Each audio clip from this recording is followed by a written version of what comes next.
ऊन खिचडी साजूक तूप, ऊन खिचडी साजूक तूप, वेगळं व्हायचं बी भारीच सुख. एक नाही दोन नाही माणसं सगळी बारा, एक नाही दोन नाही माणसं सगळी बारा, घर कसला मेला बाजारच सारा. एवढ्या माणसात दिले ही बाबांची चूक, वेगळं व्हायचं बी भारीच सुख. मला काही हवं तर सगळ्यांनाच हवं, मला काही हवं तर सगळ्यांनाच हवं, यांच्या एकट्यांच्या पगारात सगळं कसं व्हावं. बहिणीत आणि नणदेत अंतरच खूप, वेगळं व्हायचं बी भारीच सुख. नवरा बायको, नवरा बायको म्हणजे दिवाळी दसरा, दोघात तिसरा म्हणजे डोळ्यात कचरा. आठवड्याला पिक्चर, महिन्याला साडी, होतील सगळ्या हौशी निवडी.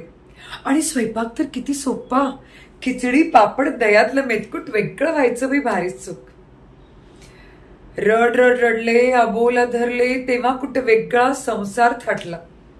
वेगळा संसार थाटल्यानंतर काय, मला मेलीला काही कळतच नाही, महिन्यातला पगार कसा पुरतच नाही.